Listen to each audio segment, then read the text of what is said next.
Welcome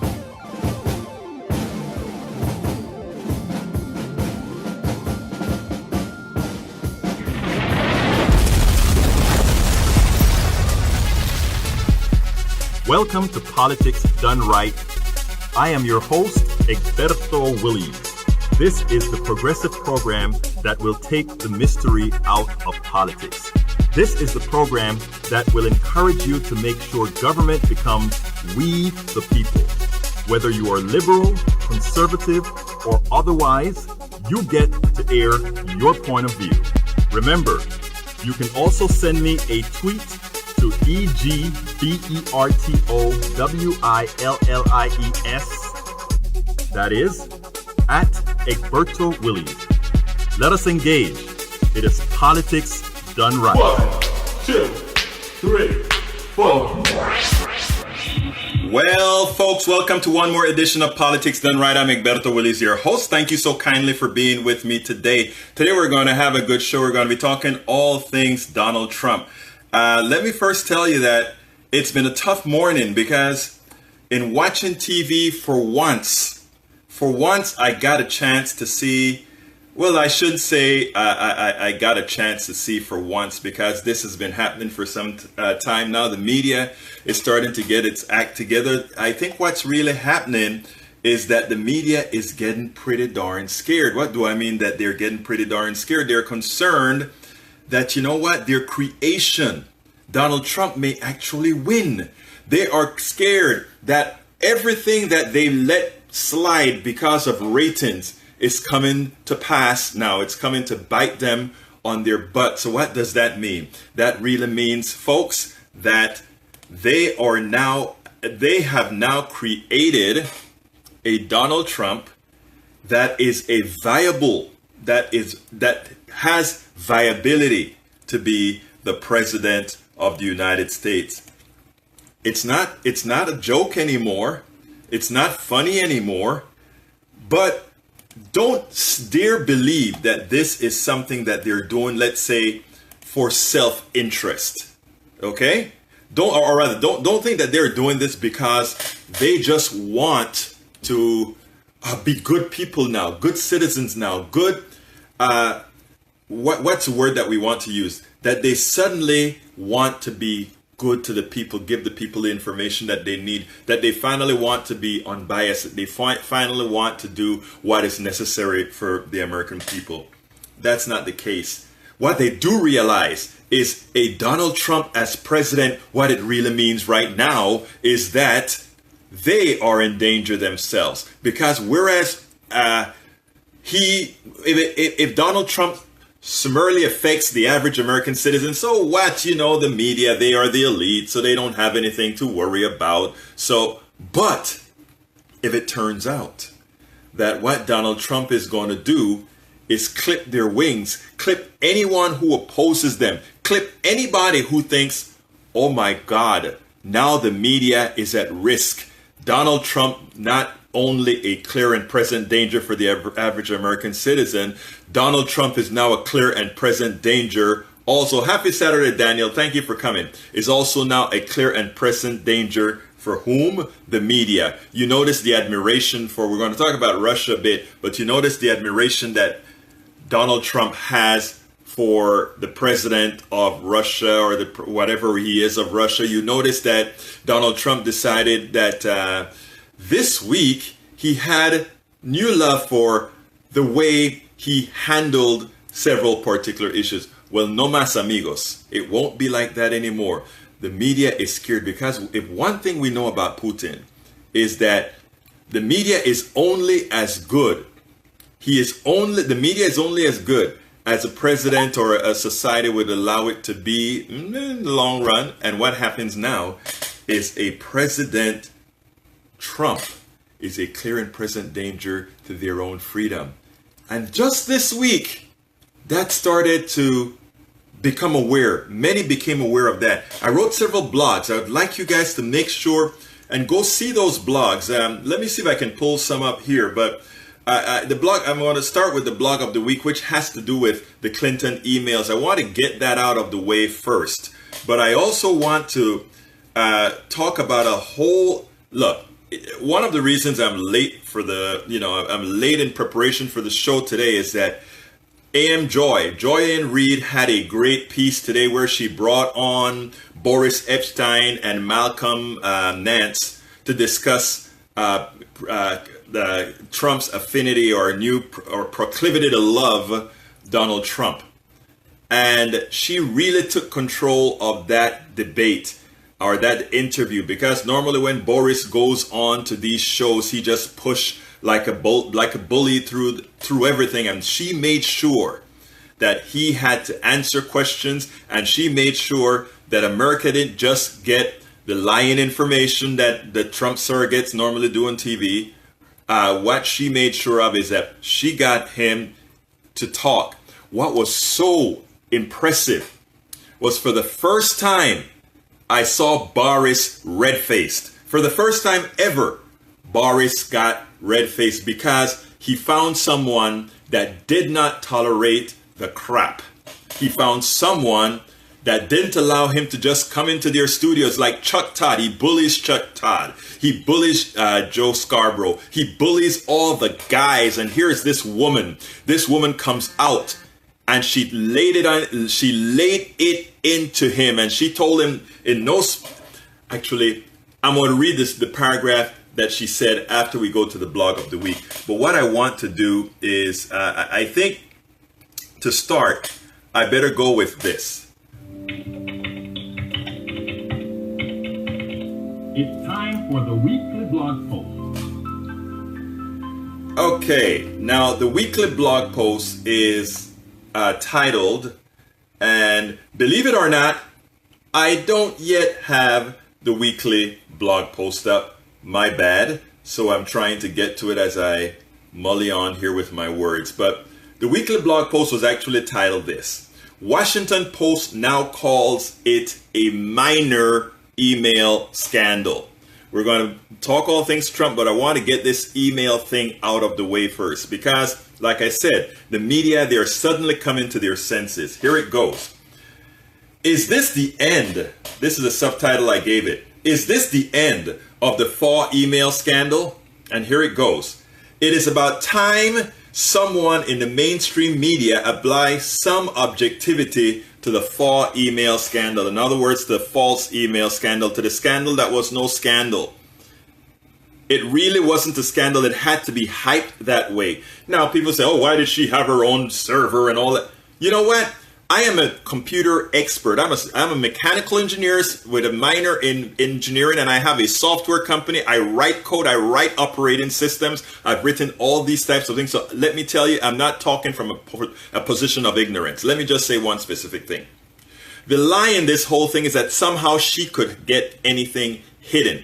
There are two reasons that is a complete lie. Reason number one: every email that you send is going through a pipe that the government is monitoring. There's no freedom here of email or internet freedom here in the United States at all. The government pipes, or rather, all of this goes into the government pipes. And sorry for that, I am having a little bit of issues here. Okay, the government pipes, the government can see every single email that you put out there. So nobody can hide emails from anybody, because once you have a server, that server is on ramp to the internet, and being on ramp to the internet, it means all that data is aspirated. Secondly, anybody that she sent an email to, whether in the government or otherwise, the copy of that email is there. An email in somebody is a one-to-one or one-to-many proposition. And therefore, nobody can hide email that isn't encrypted. This was a hoax from the very beginning, and this issue comes from the lack of knowledge that most Americans have about how email and the internet works. You cannot hide anything on the internet. That's the reason I leave my stuff wide open. The only thing I have secure is my bank accounts, etc. But everything else on the internet, I really don't care, because I operate under the assumption that anybody at any time can see all of my email. Good morning, Rhonda Carrington. Good morning, Daniel Lado. Good morning, Tom Hines. Thank you guys for being here. Now, So this is a warning first to everybody who is listening. If you are on the internet, anyone with a little bit of knowledge can see absolutely everything that you do. When people talk about security and the only thing that you have protection of on the internet is if you're sending an email and you encrypt that email, you and the other person know the key to unlock that email. That's the only modicum of security that you have there. And even that security can be broken. If I want absolute secrecy between me and another person, I whisper in their ear away from everybody else. That's the only security you have. So therefore, everything I do on the internet, I assume anybody can see, and I really don't care. I mean, that's why I get all the hate mails and people can find me easily, whatever the case may be. So let's talk about what the Washington Post did. A couple of days after Matt Lauer committed journalistic malpractice at the Commander-in-Chief Forum, the Washington Post changed its tune on Clinton's email. The Washington Post printed the following, and this is what they said. Judging by the amount of time NBC's Matt Lauer spent pressing Hillary Clinton on her emails during Wednesday's National Security Presidential Forum, one would think that her homebrew server was one of the most important issues facing the country this election. It is not. Washington Post is now saying it is not. There are 1,000 other substantive issues, from China's aggressive moves in the South China Sea to National Security Agency intelligence gathering to military spending, that would have revealed more about the candidate now and how they would govern. Instead, these did not even get mentioned in the first 5.5 precious prime time hours the two candidates will share before Election Day, while emails took up a third of Miss Clinton's time. The Post justifiably slammed Matt Lauer for a lousy interview, something the Washington Post themselves were guilty of. Of course, one major outlet slamming another isn't cool. Like the thin blue line with cops, there is some line with journalists as well. Lauer was criticized by a guest on Morning Joe the day after the interview, and the entire panel ran to his defense. The Washington Post seemed to do something similar with their eventual Lauer defense as well.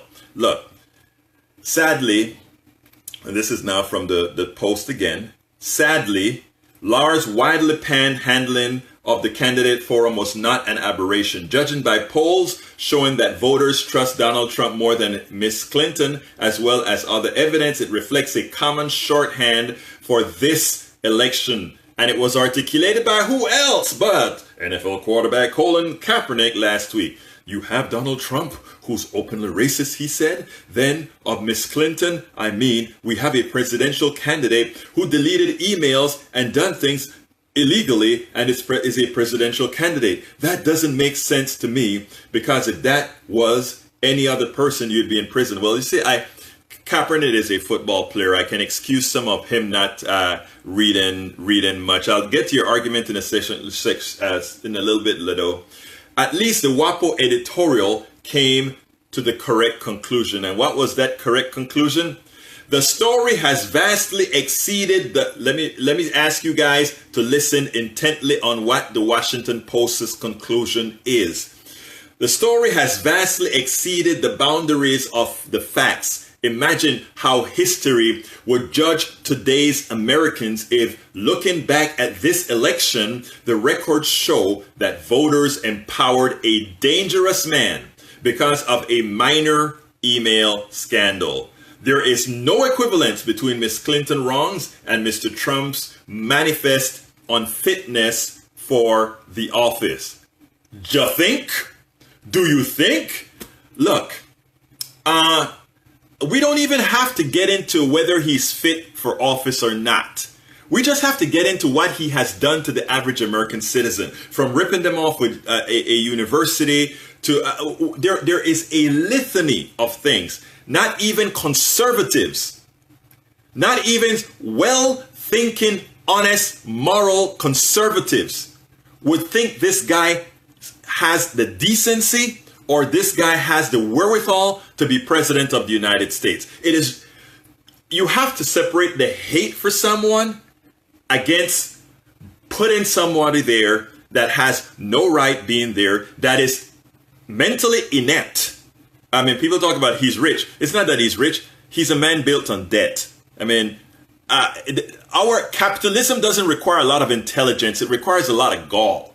Intelligence doesn't require... Anybody can go out there and sell something, and anybody can go out there and lie and sell something, or tell the truth and sell something. We have good capitalists, the founder of Starbucks, and we have horrendous capitalists, Donald Trump. What I mean by that is the problem isn't capitalism if capitalism is used as a tool. If you use capitalism as a tool, it is great for the things that it needs to serve. But of course, for humanity, capitalism has no place. Capitalism knows nothing about humanity by design. It is just a structure, just like this mouse knows nothing about humanity.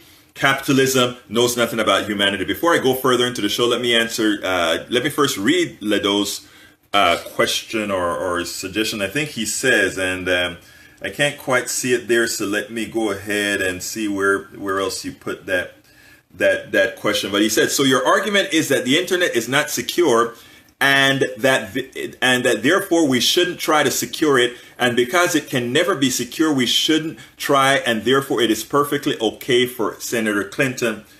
I am not trying to make that argument at all. I'm just stating a fact. The internet, for two reasons, because of our government with the Patriot Act, supported by most conservatives, which I don't support, but supported by most conservatives, gave the government the wherewithal to spy on all of its citizens. And in doing so, it means that you're never secure on the internet. You cannot be secure on the internet. That is a fact. Secondly, I stated that the other reason the internet, as far as emails are insecure, is that once you have sent a piece of email to another person, that email has traversed several servers, each of which have copies of that email, and the person receiving that email as well has a copy.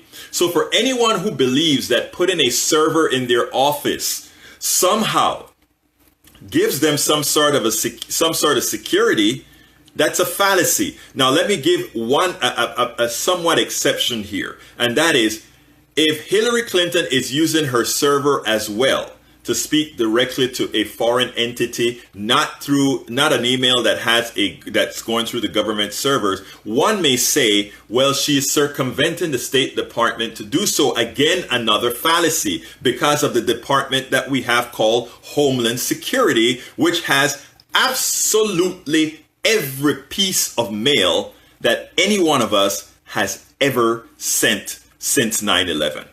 Okay, so let's be clear here. Nobody's hiding anything. This is hoopla that's being built so that we can have a discussion about nothing, so that we don't have to go into the details of the Republican Party's nominee. If we got away from all these issues and started to talk about bribery, if we went and started to talk about associations with mobsters, because again, the guy was a builder. I mean, it's hard to be a builder and not have that sort of association, but we have to be frank here as far as what is going on in the country. So, Mr. Ledo, the reality is, I am not saying you can try to secure the internet as best as you can. I do with my bank. We have double logons, and we have security MSN, but we also have laws to protect that if you are hacked and it's not your fault, you're not responsible for the financial damage. We have to have those laws because the internet is open to all, you cannot have absolute security on the internet. Punto final. No se puede. Esa cosa no es imposible. It's impossible to have any sort of true security on the internet. So what you do is you just, to put it bluntly, in my case, I just live an honest life. I have nothing to hide except my bank account, which I put a little bit of limits onto that. So that's where we're at. Not a red herring argument at all. It's a fact. Now, you also said, Ledo, capitalism is based on human nature. Therefore, it knows more about humanity than any other system. There is a great fallacy. I don't even think the founder of capitalism, what's his name? I can't remember his name right now. would say that. You have to distinguish free enterprise and capitalism. They're not the same.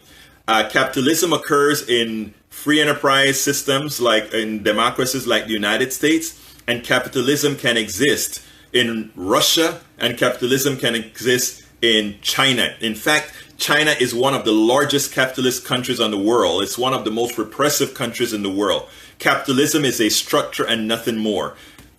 What we do in America is conflate all these ideas. And if you conflate enough ideas, you keep your population ignorant. And by keeping your population ignorant, Donald Trump and even Hillary Clinton to some extent, because I'm not a fanatic, I'll be frank, I will be voting for Hillary Clinton because Hillary Clinton is the best person out of everybody that is currently running for president.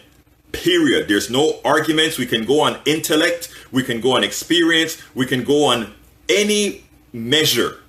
That's a fact. And anyone who wants to debate that fact, we can. But anybody who cares about America, really, and anybody who is mature enough to say, I don't like anybody that's running, but if I look into what is best for the United States of America, if I look into what is best for my pocketbook, if I look at what is best for my children, if I look at what is best for the people I care about, it is impossible for one to choose a Donald Trump. And the reason why is, look, none of these politicians particularly care about anybody as an individual. So anybody, I don't sit down there and love, I was a Bernie Sanders supporter. I don't love Bernie Sanders. I wasn't addicted to Bernie Sanders. I wanted Bernie Sanders to win because I am a person who believes in socialized medicine because it's the only thing that is honest and moral. I also believe in a concept of where people, the average American citizen, all should have equal access to success. Capitalists don't believe that. Period. Capitalists do not believe in equal access to success. Period. Capitalism simply doesn't care. Now we use capitalism as a tool to say, okay, I want to build something. I get capital. I go ahead and I get capital. That's just money, assets to put something together. That's what it's all about. No more, no less. And it is important for the average American citizen not to conflate capitalism, democracy, or anything else. Capitalism is a structure created to make money for those who own capital. Nothing more. If you don't have capitalism, you cannot participate in capitalism. You are simply an indentured servant. Most Americans today are slaves. We don't call it slaves because we have nicer homes than what slaves had in the day. But most Americans today are slaves. If you doubt it, stop working. Stop working for a little bit and see how free you are. We are slaves to a system. I am a slave. Daniel Ledo is a slave. Rhonda is a slave. We don't call it that anymore, but we are forced to do certain things to live a certain way. We are slaves. Okay.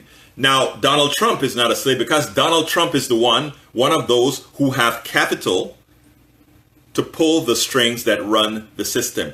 What we should be having are things known as collectives. You work in a company that builds stuff, everybody should profit from that company. Everybody should be, because they are the ones producing, not the guy sitting down at the pool with his tea, getting the profits from the persons who are sweating, bleeding, and sometimes dying. Someone would say, well, he risked his capital.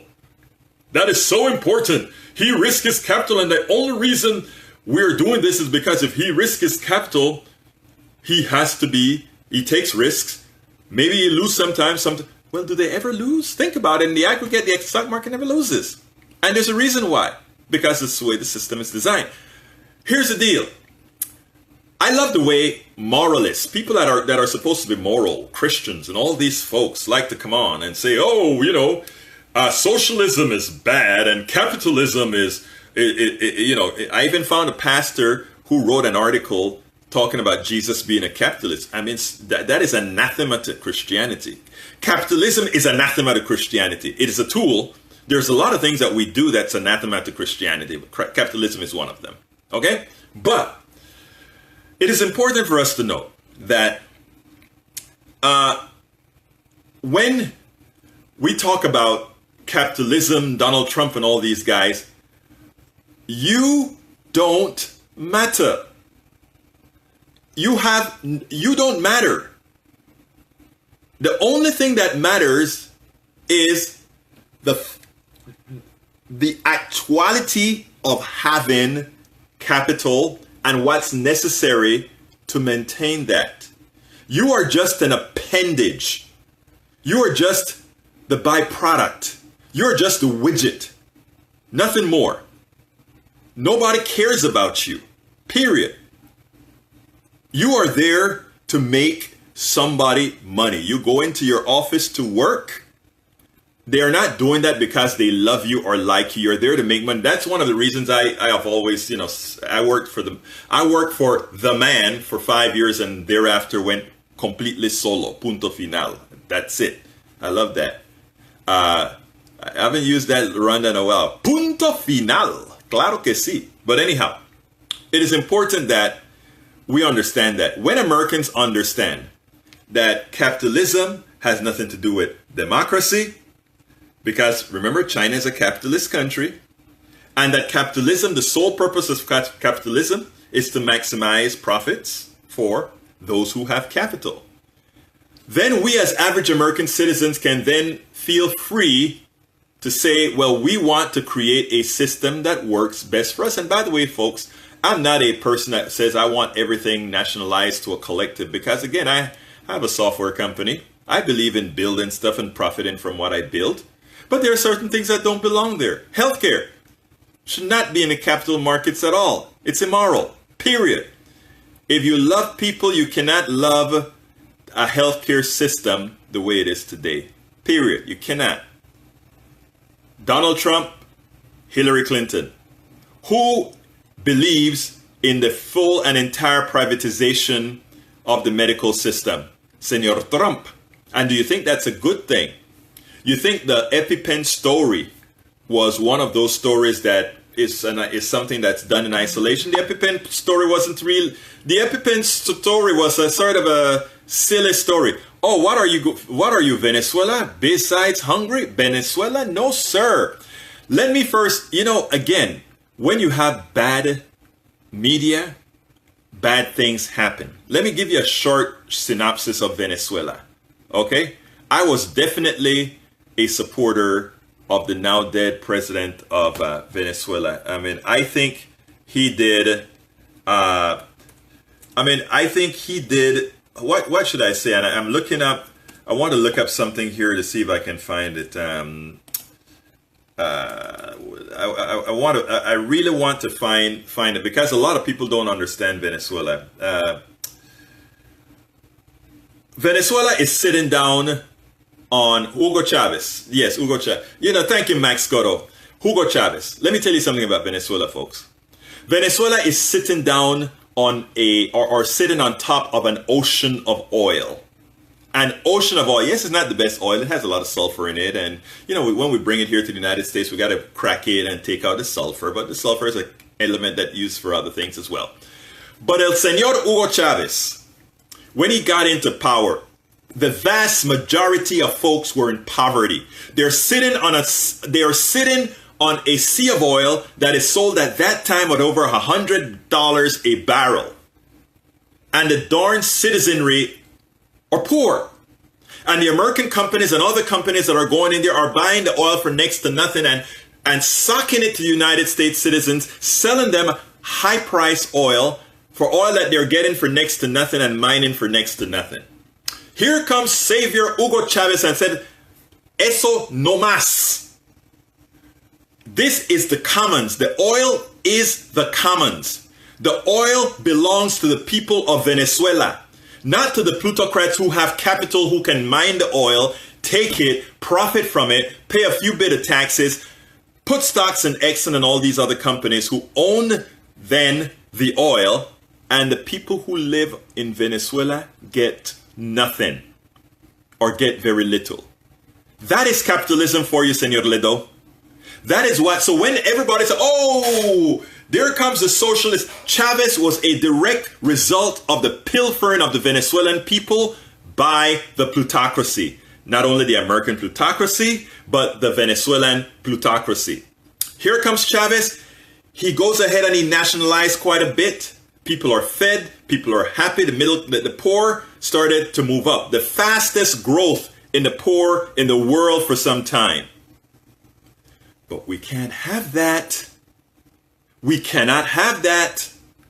Because if the rest of the world sees what Hugo Chavez is doing within his country, where he is, yes, sharing the wealth, not sharing the wealth, he's redistributing the wealth the way it needs to be redistributed, not in the hands of a few. Okay, the world can't find that out. Because what happens when Americans themselves find out that they are being pilfered as well? Ledo, you don't think Americans are pilfered. You don't think you're a victim of the same type of pilfer, because America is a very smart country. They did it differently. They made sure, I'm coming to you in a little bit, John, they made sure that Americans live just with enough wealth. The guards of those gates, they have just enough wealth so that they don't go with the pitchforks to get the rest of the plutocracy that is pilfering them. Just enough rights. And that's what we do here in the United States. We make you just wealthy enough.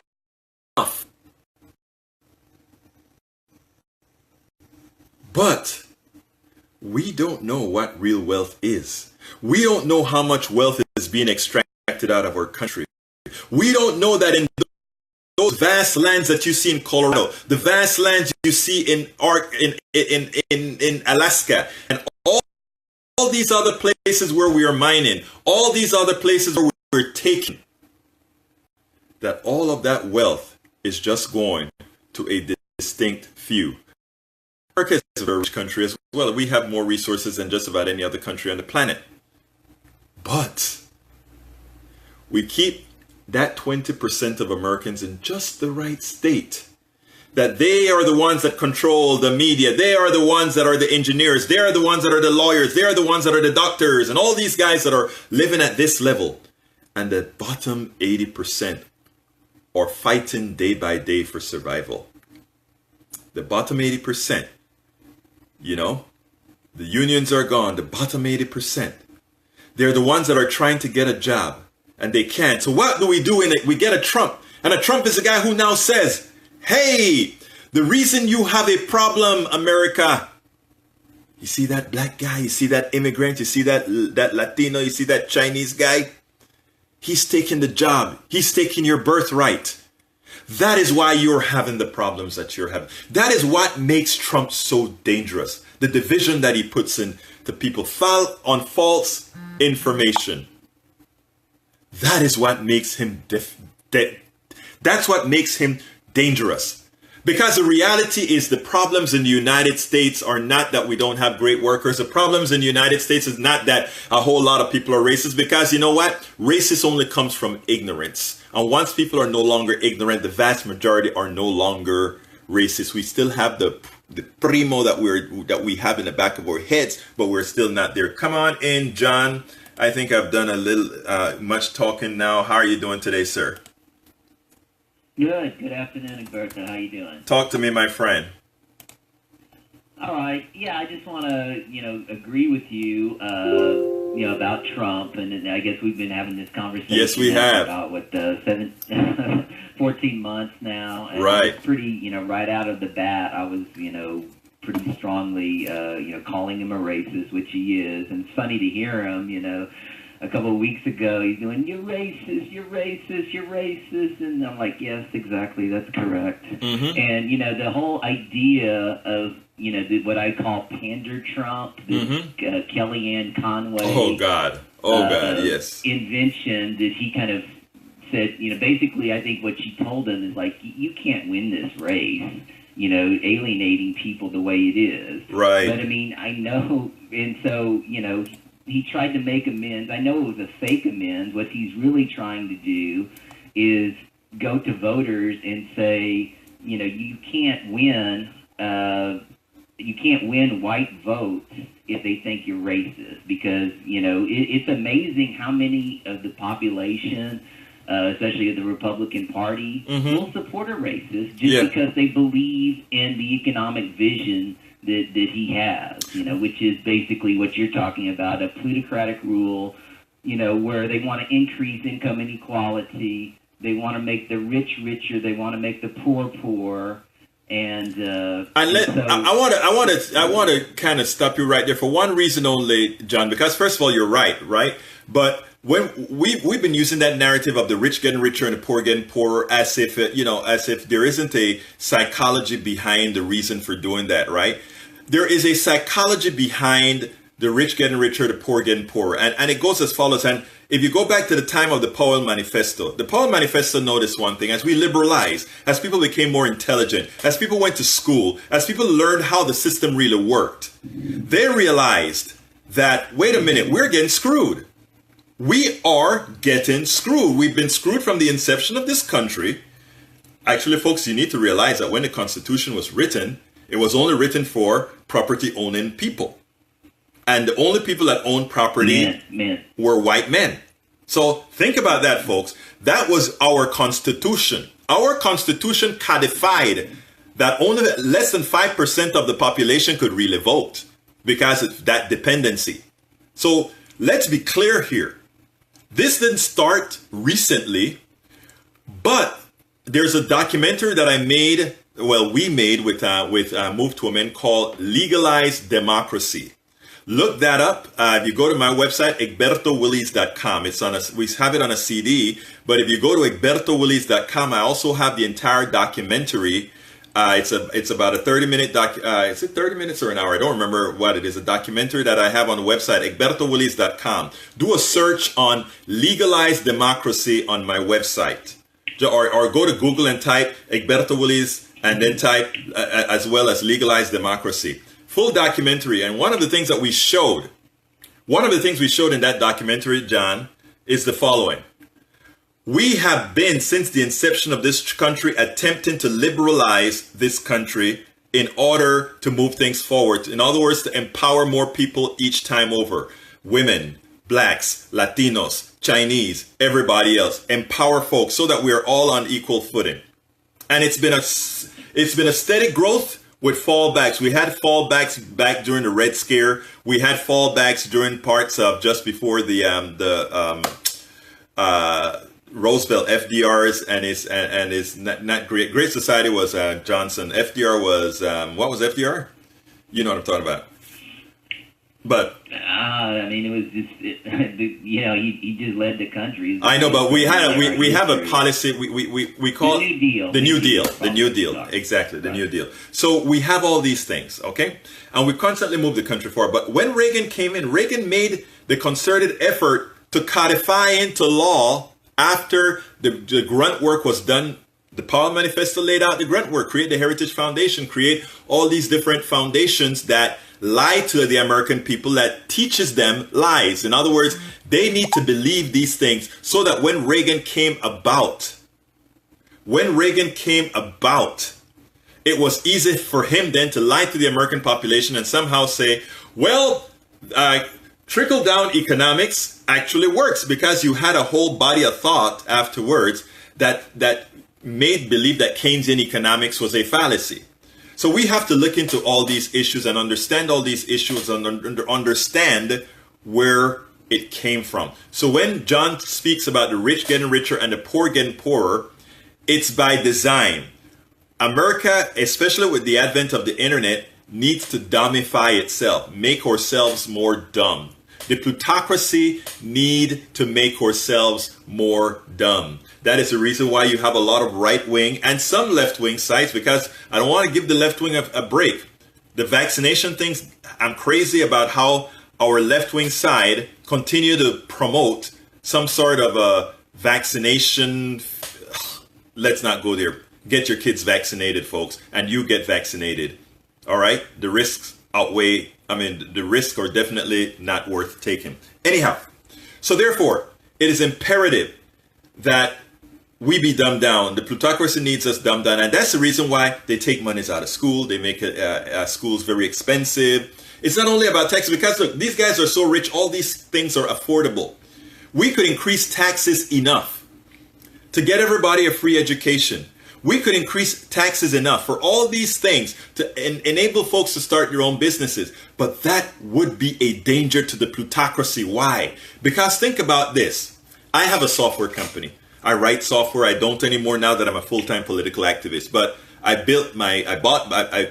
house was created because of my software company. I bought my cars because of my software company. I put my daughter through college because of my software company. I made money with my software company. But now it's time to give back. Now it is time to tell the average American folks, hey, we need to ensure that everybody who wants to do something on their own can. It starts with healthcare. You couldn't do it if you didn't. You couldn't form your own company because you couldn't get healthcare. You can't afford healthcare if you don't work for somebody else. So I could go on and on and on.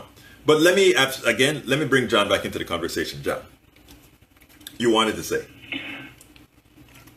Okay. I was just saying, that getting back to Trump, what he's trying to do is let's say this week in all of his, tough guy rhetoric, which I really think is going to go against him.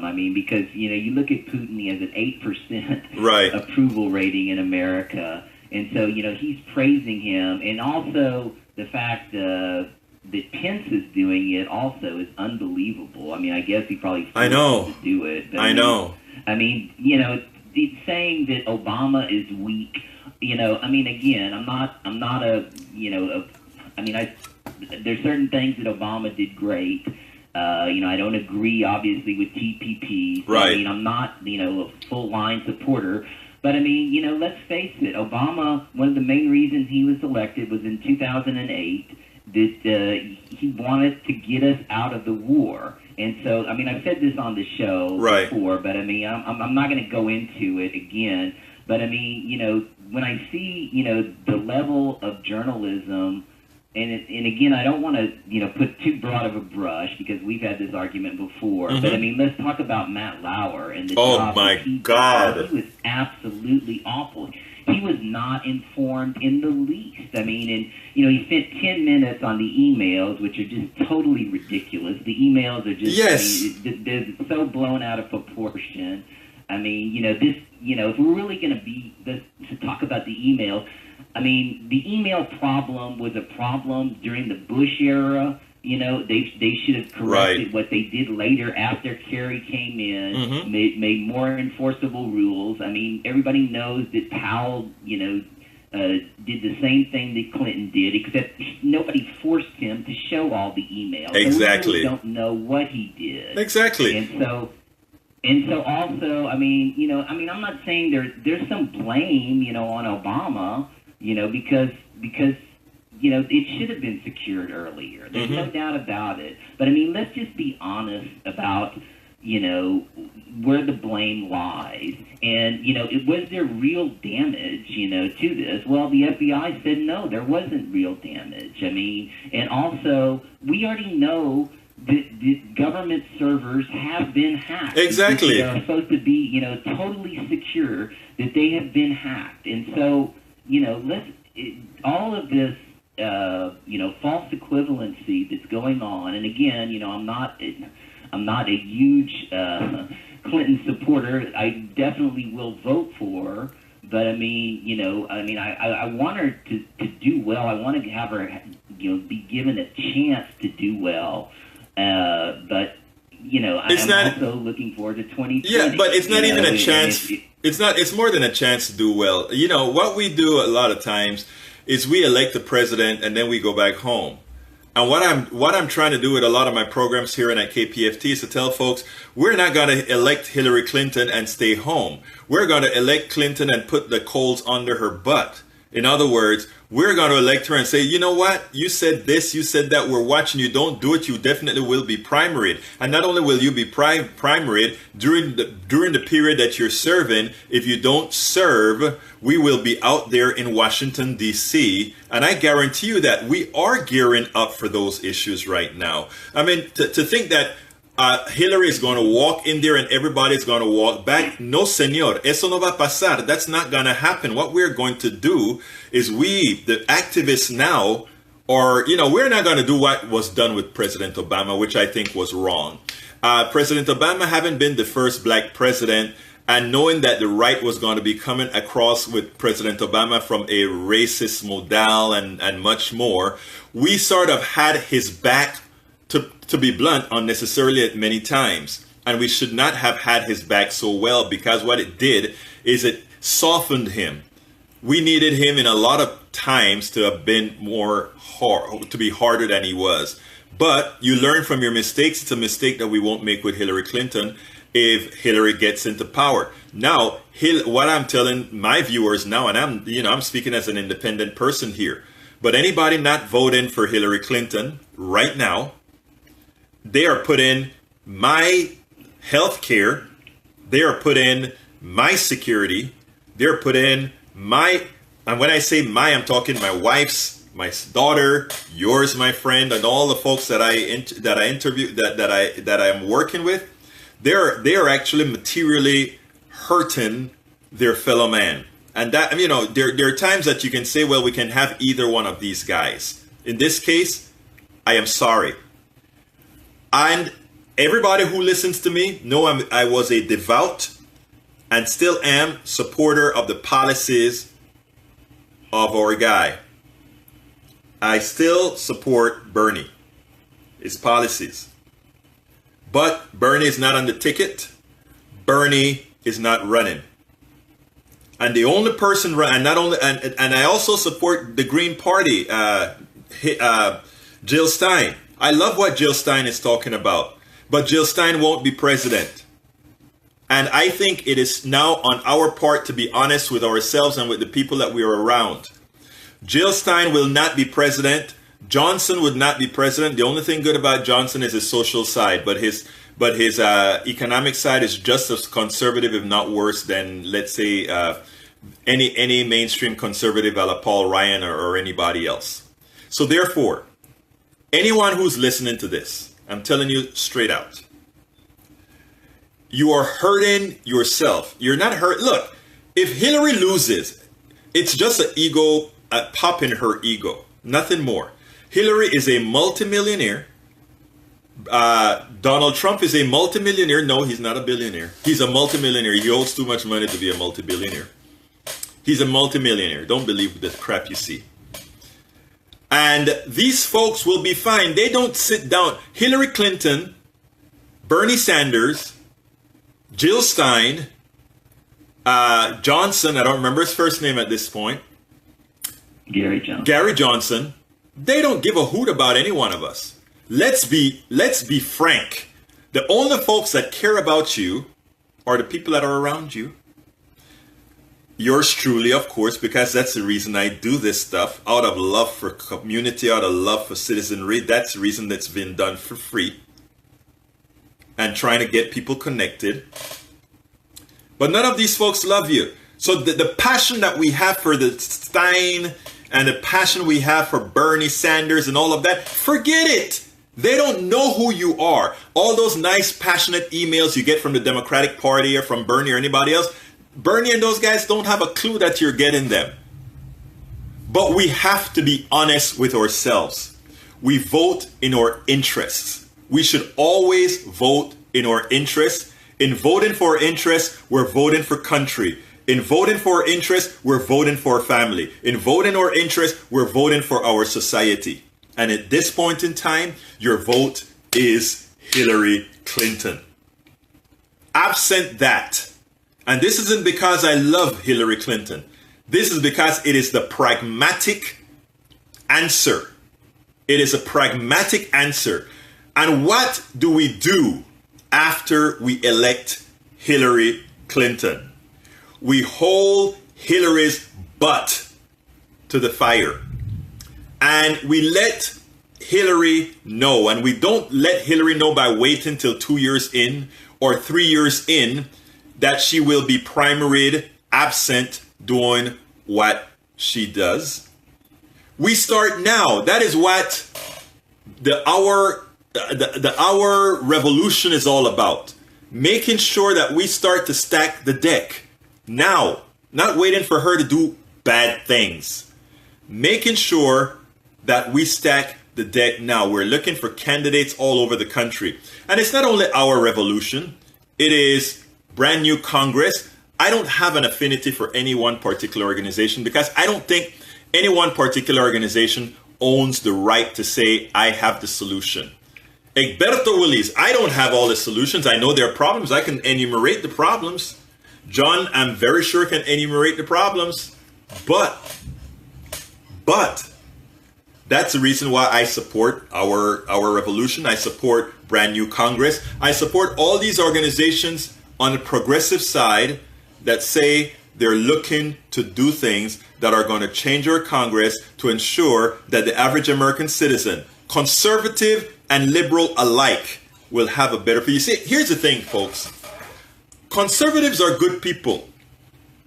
I think conservatives will come around when progressive tenets they actually see working for them. Right now we have a lot of lies spinning, right? They don't know for sure. Because there are enough lies spinning that just maybe it wasn't Obamacare that has kept healthcare insurance from going through the roof. It's going up, but not through the roof. But we don't know that for sure.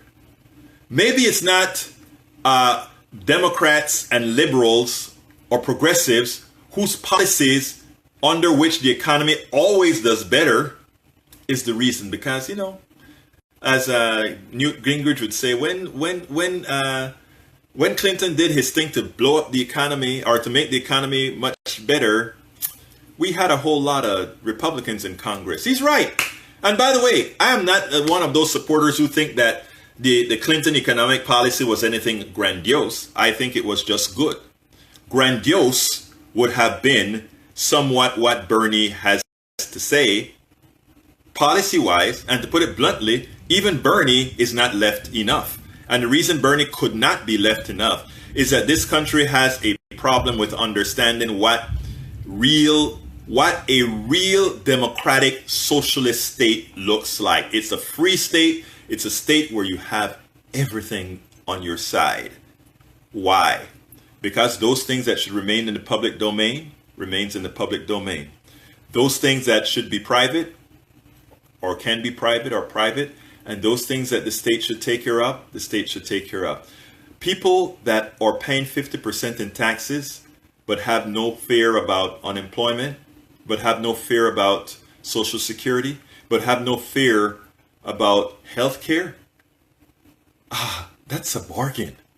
Because right now, if you pay your taxes and see what's left, and add the insurances that you pay. You know, I pay over $3,000. John, I pay over $3,000 a month in different types of insurance. I was adding that up the other day.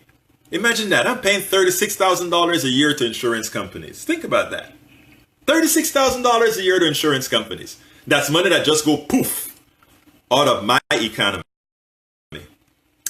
You notice insurance guys are the richest guys around? You know why?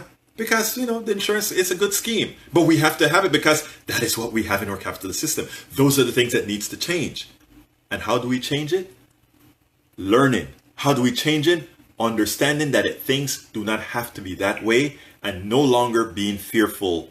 That is how you change things. And that is what my program, I hope, throughout my blogging, throughout the radio shows, throughout interfacing with smart folk like John and others, that we are going to be able, one person at a time, you that are listening as well, conservative or otherwise. No, Ledo, that is not, I want to say what Ledo just wrote, laughing out loudly. The old idea that 60 years of socialism fail is just cause it hasn't been properly done yet. We have never, ever, Ledo, don't buy into the fallacies. We have never ever came close to socialism. And by the way, we're not Look in the dictionary for socialism. That is not the definition that we're talking about. We're talking about keeping things in their proper places. All right? And believe it or not, and Brother Ledo, I know who you are. You're my friend. So my economy will do you will do you very well if you were to get off of the particular level of thinking that some have imposed on you. If you give yourself the freedom to open up and say what's best in a private economy, what's best in the state part of the economy, and what's the I don't care where it lies. But you have to have that honest discussion. You have to have the honest numbers. You have to look at the numbers. The numbers are irrefutable. And we can go down the line with numbers and profits and what's expenses anytime. But it's important for us not to buy into the fallacies of the Powell Manifesto. The Powell Manifesto is the reason we have a Tea Party. The Powell Manifesto is the reason we have the Heritage Foundation. The Powell Manifesto is the reason that unions are dying.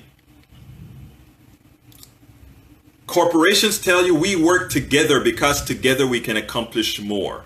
But when workers try to work together, somehow that's wrong. And they talk about the corruption within the unions. Yes, unions are corrupt, just like corporations are corrupt. But they're made up of people. You get rid of the corrupt people and you keep putting those good ones in. And if they get corrupted, you recycle it. It's not a perfect world. But every single corporation in this country has a union. They don't call it union because union is a bad word, just like they once made liberal a bad word. When you hear about American Society of Mechanical Engineers, that's a union. When you hear about the production unions, or when you hear about all those trade unions that come to Texas for these different symposiums or whatever, those are unions. These are industrial agencies industrial companies getting together to work as one, so that they'll have maximum push when they go to Congress to get something done. That's what it's all about, folks. And why is it that workers are the only ones that people frown on when they talk about unionizing?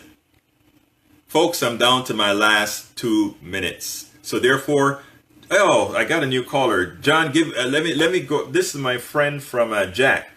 Jack, I just saw you on. Give me a quick closer, friend, because we got to close the show down. Okay, what I want to say is that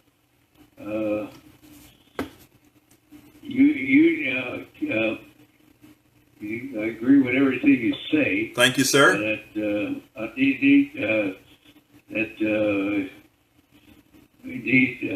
talk about health insurance. We need more for Hillary to be more. Yes, John, I'm running out of time. On what she wants to, ISIS and all that stuff. ISIS and Jack, I gotta go, but I hear you, Jack. Syria pop. I hear you, Jack. We'll talk next time. Call earlier next time. John, give me a quick 30 seconds closer. All right. First, I want to say, it's good to hear Jack. I know he was getting ready for the operation, so I hope the operation went well. I hope he's doing well because he's been a regular caller. Absolutely. Also, I just want to say that there's a reason why people in the Nordic countries are the most happy. Exactly. People in the world. They have hope every year. It's because things.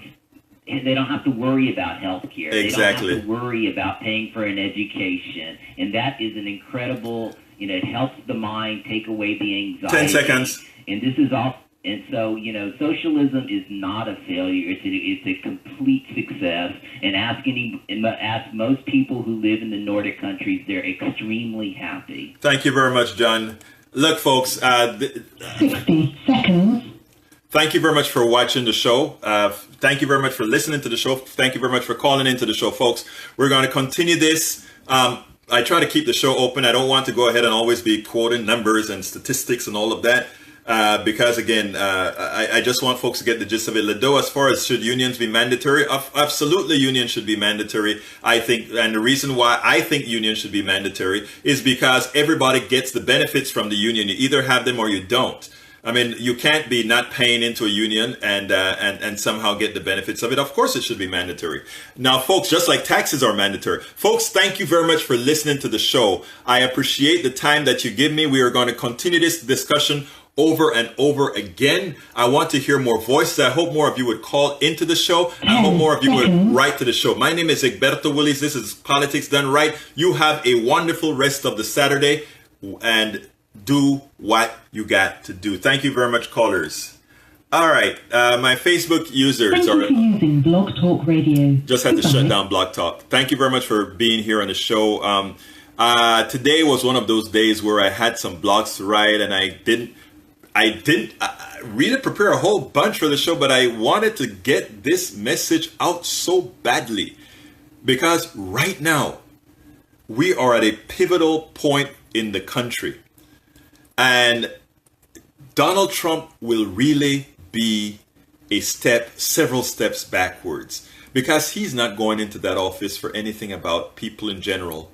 He's going into that office for one person only, Donald Trump. And I have some hunches that I won't say right now because I don't have the proof, but I have a hunch it is a whole lot deeper than that, and it has to do with economics. But again, thank you very much for spending this time with me. You guys have a wonderful day, and keep coming to the show. Please keep sharing the show because it is very important that we let folks know that there are a lot of people out there that are thinking. There are a lot of people out there that think like them, and there are a lot of folks out there that really cares about what's going on and that they need as well to care. You'll have a wonderful day. Bye-bye.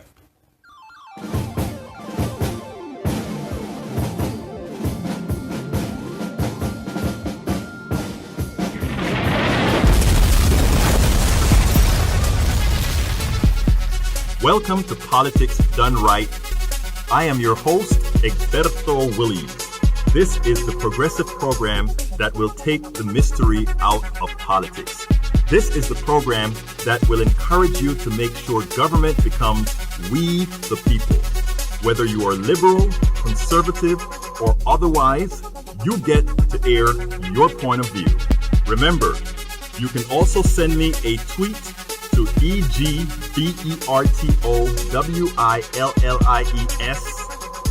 that is, at Egberto Willies. Let us engage. It is Politics Done Right. 1, 2, 3, 4.